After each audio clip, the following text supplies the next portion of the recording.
क्या पंडित जवाहरलाल नेहरू हिंदू को सपोर्ट नहीं करते थे? देखिए 1990 में उस समय के उत्तर प्रदेश के मुख्यमंत्री मुलायम सिंह यादव के ही कहने पर पुलिस वाले कार सेवकों पर गोली चलाते हैं। आखिर दुनिया के सबसे ज्यादा मेंबर वाले पार्टी इंडियन नेशनल कांग्रेस के कार्यकाल में राम मंदिर का निर्माण क्यों नहीं हुआ? आखिर उस विवादित स्थान पर क्या था, राम मंदिर या बाबरी मस्जिद? देखिए दोस्तों, राम मंदिर की बात हम करेंगे फैक्चुअल डाटा के साथ। दोस्तों करीबन 497 साल 9 महीने का इंतजार खत्म होता है और 22 जनवरी 2024 को राम नगरी अयोध्या में प्रभु श्री राम जी की प्राण प्रतिष्ठा होने जा रही है।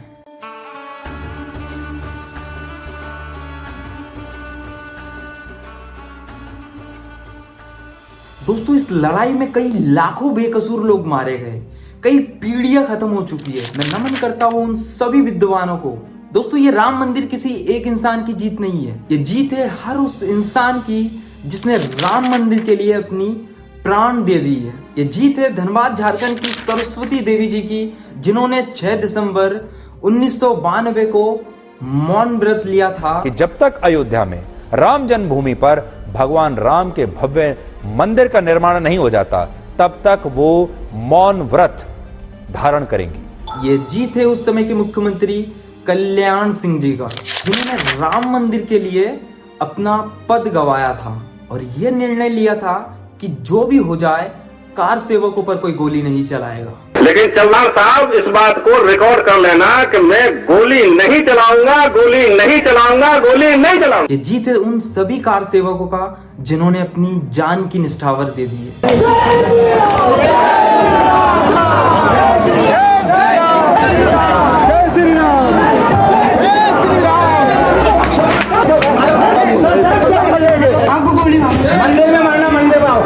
यही हाथ से लिखेंगे भी और यही हाथ से खून भी बहाएंगे।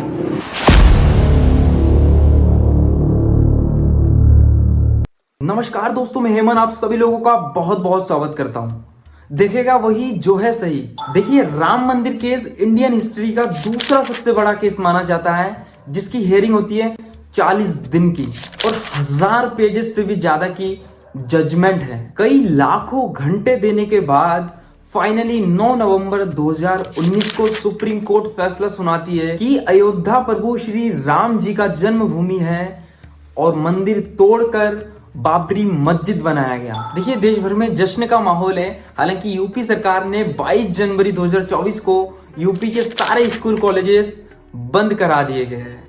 यहाँ तक कि सेलिब्रिटीज भी दर्शन के लिए उत्सुक हो रहे हैं। और एक हमारे ऑपोजिशन पॉलिटिकल पार्टी है जिनको न्योता मिलने के बावजूद भी उसे स्वीकार नहीं करते हैं और अयोध्या में आने से मना कर देते हैं।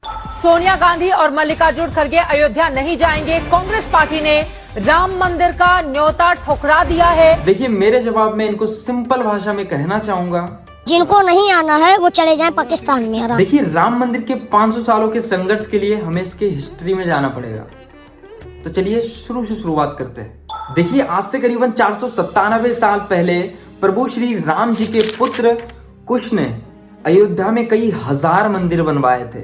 इसके बाद 21 अप्रैल 1526 को दिल्ली के आखिरी सुल्तान इब्राहिम लोदी और मुगल साम्राज्य के संस्थापक और पहला शासक जहीरुद्दीन मोहम्मद उर्फ बाबर के बीच युद्ध होता है। इसे पानीपत का पहला युद्ध भी कहा जाता है। इसी युद्ध में बाबर के पास करीबन 15,000 से भी ज्यादा लोग थे और इब्राहिम लोदी के पास 30,000 से भी ज्यादा लोग थे। लेकिन 30,000 से भी ज्यादा लोग होने के बावजूद भी इब्राहिम ये युद्ध हार जाता है और इस युद्ध के बाद भारत में मुगल साम्राज्य की शुरुआत हो जाती है। ये साल आता है 1528। बाबर अपनी सेना लेकर अयोध्या पहुंच जाता है। आपको ये भी बताते हुए चले उस समय अयोध्या का नाम फैजाबाद था। सेना अयोध्या पहुंचने के बाद बाबर के कहने पर उसके सेनापति बाकी ताशकंदी, जिसे मीरा बाकी के नाम से जाना जाता है, बाबर के आदेश पर राम मंदिर गिरा देते हैं और उसकी जगह पे बाबरी मस्जिद का निर्माण कर देते हैं। देखिए मैं उस समय की बात कर रहा हूँ जब भारत में पूरी तरह से मुगलों का दबदबा था। अकबर, हुमायूं, जहांगीर, औरंगजेब, मैं उस समय की बात कर रहा हूँ जब कई लाखों हिंदू मारे गए, कई लाखों हिंदू को अपना कन्वर्जन कराना पड़ा ताकि उनकी जान बच सके। कई लोग देश छोड़ देते हैं, कई महिलाओं पर अत्याचार होता है। देखिए औरंगजेब के डेथ के 10 साल बाद जयपुर के राजा जय सिंह अयोध्या आते हैं और मस्जिद के आसपास के जमीन की मांग करते हैं, लेकिन उनका ये अटेम्प्ट फेल हो जाता है। उस समय राजा जय सिंह की मुगल शासकों से अच्छी खासी संबंध थी, जिसके चलते राजा जय सिंह मस्जिद के साइड में एक राम चबूतरा बना देते हैं हिंदुओं के पूजा करने के लिए। इसके बाद कई सालों तक राम भक्तों ने उसी चबूतरे पर पूजा की है जो जयपुर के राजा जय सिंह बना के दिए थे। देखिए इसके बाद साल आता है 1885, महंत रघुवर दास जन्म स्थान मुकदमा होता है, जिसमें वो चबूतरे पर मंदिर बनाने का दावा करते हैं, लेकिन इसे अस्वीकार कर दिया जाता है। इसके बाद साल आता है 1925, आरएसएस की स्थापना होती है, राष्ट्रीय स्वयं सेवक संघ। ये अपना बहुत बड़ा रोल प्ले करते हैं, ये कहानी मैं आपको आगे बताऊंगा। इसके बाद 1934 में यूपी के शाहजहांपुर में गौ हत्या कांड होता है और इससे हिंदू काफी ज्यादा भड़क जाते हैं। इसके बदले में लोग बाबरी मस्जिद तोड़ने की कोशिश करते हैं। 2-3 महीने बाद ही बाबरी मस्जिद का पुनः निर्माण भी होता है, लेकिन नमाज बंद हो जाता है। हफ्ते में सिर्फ शुक्रवार को ही मस्जिद खुलता था। इसके बाद 1944 आता है, वक्फ आयुक्त ने मस्जिद की जगह को सुन्नियों की संपत्ति घोषित कर दी क्योंकि बाबर सुन्नी था। आपको ये भी बताते हुए चले सुन्नी क्या होता है। देखिए सुन्नी एक मुस्लिम समुदाय को कहा जाता है। इसके बाद साल 1947 आता है, भारत देश आजाद हो जाता है और देश का पहला प्रधानमंत्री बनता है पंडित जवाहरलाल नेहरू। आपको लग रहा होगा कि मामला अब सुलटने वाला है, लेकिन नहीं, ऐसा नहीं होता है। अब देखिए आगे क्या होता है। इसके बाद साल आता है 1949, बाबरी मस्जिद के अंदर से राम मूर्ति प्रकट होती है। मुस्लिम पक्ष दावा करते हैं कि हिंदुओं ने चालाकी से मूर्ति को मस्जिद के अंदर रखा और मुकदमा दायर किया। देखिए इसके बाद मामला बहुत ज्यादा गर्म हो जाता है और बाबरी मस्जिद के बाहर बहुत ज्यादा क्राउड खड़ी हो जाती है। ये सिचुएशन पहुंच जाती है देश के पहले प्रधानमंत्री पंडित जवाहरलाल नेहरू के पास। पंडित जवाहरलाल नेहरू उस वक्त के डिस्ट्रिक्ट मजिस्ट्रेट ऑफ अयोध्या के नायर को एक मैसेज भेजते हैं कि मस्जिद से मूर्ति को हटा दिया जाए और मामला पहले जैसा किया जाए। ये बात देश के पहले प्रधानमंत्री पंडित जवाहरलाल नेहरू कहते हैं। हिंदू शौक थे, हिंदुओं को लगा पंडित जवाहरलाल नेहरू हमारे पक्ष में बात करेंगे, लेकिन ऐसा नहीं होता है। पंडित जवाहरलाल नेहरू के रिप्लाई में के नायर रिप्लाई करते हैं कि देखिए मूर्ति को हटाया तो मामला और ज्यादा गर्म हो जाएगा, इसलिए मैं ये काम नहीं कर सकता। इसके बाद पंडित जवाहरलाल नेहरू एक और मैसेज भेजते हैं के नायर को और वही बात कहते हैं। इसके जवाब में के नायर अपना इस्तीफा दे देते हैं और गवर्नमेंट को यह सजेस्ट करते हैं कि मस्जिद के बाहर एक लेटेड गेट लगा दिया जाए। जवाहरलाल नेहरू को यह बात पसंद आती है। इसके बाद मामला थोड़ा काबू में आता है और मस्जिद बंद हो जाता है। दो पक्ष थे, एक हिंदू पक्ष और दूसरा सुन्नी वक्फ। साल आता है 1950, हिंदू महासभा के वकील गोपाल सिंह विशारद जी, ये वो व्यक्ति थे जिन्होंने हिंदुओं के लिए पहली बार कोर्ट में मुकदमा दायर किया था। साल आता है 21 मई 1964, VHP विश्व हिंदू परिषद की निर्माण होती है और इसके संस्थापक थे स्वामी चिन्मयानंद। ये एक बहुत धार्मिक इंसान थे। इनका मानना था कि भारत में धर्मों को लेकर काफी ज्यादा भ्रम फैला हुआ है। उस समय की सरकार इंडियन नेशनल कांग्रेस का राम मंदिर से दूर दूर तक कोई नाता नहीं था और ना आज है। ये साल आता है 1980। 1925 में बनी राष्ट्रीय स्वयं सेवक दल, 1964 में बनी विश्व हिंदू परिषद दल और बीजेपी के कई कार्यकर्ता राम मंदिर आंदोलन को आगे बढ़ावा देते हैं। इसी बीच साल आता है 1986। गोपाल सिंह विशारद जी के अर्जी लगाने के 36 साल बाद उनकी डेथ हो जाती है। आगे का मुकदमा उनका बेटा राजेंद्र सिंह चलाते हैं। उस समय के सुन्नी पक्ष के वकील राजीव धवन, उनका यह कहना था कि मेरा ऐसा मानना है कि गोपाल सिंह विशारद जी ने हिंदुओं की पूजा के लिए मुकदमा दायर किया था, अब उनका देहांत हो चुका है तो इस बात का कोई औचित्य नहीं रहता है, जो कि मेरे ओपिनियन में एक इलॉजिकल स्टेटमेंट है। और 36 साल बाद हिंदू फिर से पूजा करने लगते हैं। इसके विपक्ष में मुस्लिम कम्युनिटी एक बाबरी मस्जिद संगठन बनाते हैं। इसके बाद 1990 के दशक में लाल कृष्ण आडवाणी जी, बीजेपी के वरिष्ठ नेता, एक 10,000 किलोमीटर का रथ यात्रा निकालते हैं देश भर से तमाम कार सेवक आते हैं इस रथ यात्रा को सफल बनाने के लिए। our views, our feelings, our sentiments and take us for granted. Advani ji आगे बढ़ो।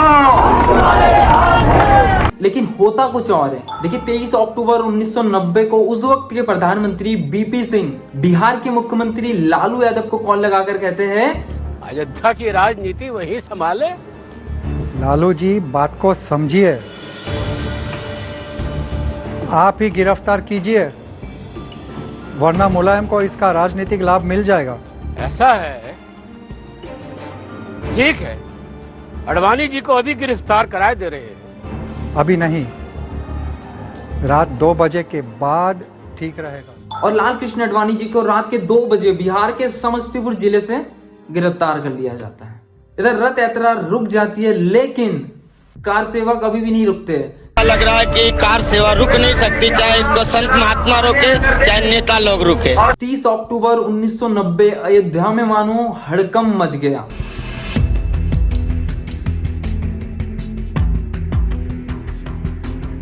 विश्व हिंदू परिषद दल, संघ दल, बीजेपी के कई कार्यकर्ता संघ भारी संख्या में अयोध्या पहुंच जाते हैं।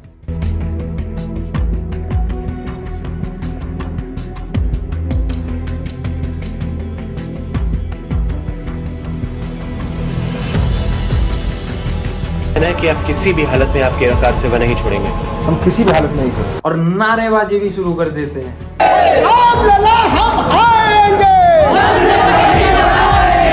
पुलिस वाले मुलायम सिंह यादव के कहने पर लाठीचार्ज शुरू कर देती है।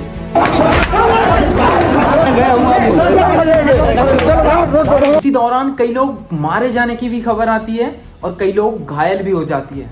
लोग ये दावा करने लगे थे कि मुलायम सिंह राम विरोधी है। 2 नवंबर 1990 कार सेवक फिर पहुंच जाते अयोध्या। मंदिर नहीं बनाएंगे जब दूसरा बाबर यहाँ भारत में बर्दाश्त नहीं किया जाए। और इस बार उस समय के यूपी के मुख्यमंत्री मुलायम सिंह यादव गोली चलाने का ऑर्डर दे देते हैं और इसमें भी कई लोग मारे जाते हैं। 24 जून 1991 को मुलायम सिंह यूपी के सीएम पद से हट जाते हैं और नए मुख्यमंत्री बनते हैं कल्याण सिंह। साल आता है 6 दिसंबर 1992, एक ऐतिहासिक दिन। 2 लाख से भी ज्यादा कार सेवक फिर से उसी विवादित स्थल पर पहुंच जाते हैं। आज इस ढांचे को गिराना।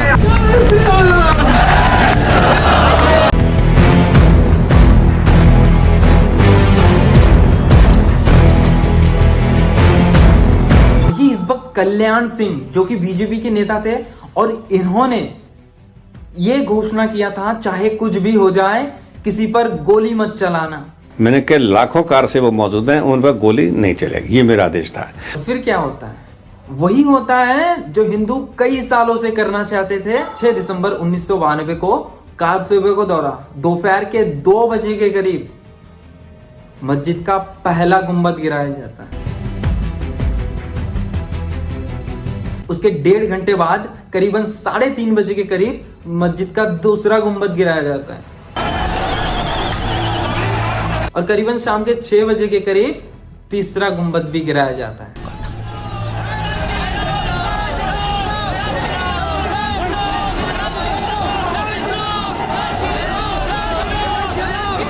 ये खबर पहुंच जाती है यूपी के सीएम कल्याण सिंह को। कल्याण सिंह फौरन अपने पद से इस्तीफा दे देते हैं और यूपी में लगता है राष्ट्रपति शासन। इसके बाद साल आता है अप्रैल 2002। इलाहाबाद हाई कोर्ट में राम मंदिर का केस फिर से जाग उठता है और फिर कोर्ट ASI यानी कि आर्कियोलॉजिकल सर्वे ऑफ इंडिया को उस जगह की खुदाई करने को कहते हैं और एक फैक्चुअल रिपोर्ट मांगते हैं। फिर इसके 2 महीने बाद ASI archaeological survey of India Allahabad high court को एक रिपोर्ट देते हैं कि 1500 ईस्वी के पहले यहां पर एक मंदिर था और 1528 में मंदिर के ऊपर एक मस्जिद बनाया गया। देखिए फिर 30 सितंबर 2010 आता है। इलाहाबाद हाई कोर्ट इस निर्णय पर पहुंचती है कि विवादित जमीन 3 बराबर हिस्सों में बांटा जाएगा। एक हिस्सा दिया जाएगा हिंदू दल को, एक हिस्सा दिया जाएगा सुन्नी वक्फ बोर्ड को और तीसरा हिस्सा दिया जाएगा निर्मोही अखाड़े के लिए। हालांकि सच बात यह है कि निर्मोही अखाड़ा भी ये चाहता था कि वहां पर हिंदू मंदिर बने, लेकिन जहां पे मस्जिद बनाया गया था वो स्थान दे देते हैं हिंदुओं को। इससे मुस्लिम नाराज हो जाते हैं, दोनों पक्ष में विवाद शुरू हो जाती है और फिर जाके मामला फिर से गड़बड़ हो जाता है। देखिए, बीजेपी की सरकार आने के 3 साल बाद 2017 में सुप्रीम कोर्ट ये कहती है कि लाल कृष्ण आडवाणी संग बीजेपी नेताओं पर आरोप है और सुप्रीम कोर्ट ने लखनऊ ट्रायल कोर्ट को 2 साल के भीतर सुनवाई करने को कहा। फिर क्या होता है? फिर वही होता है जो एक न एक दिन होना था।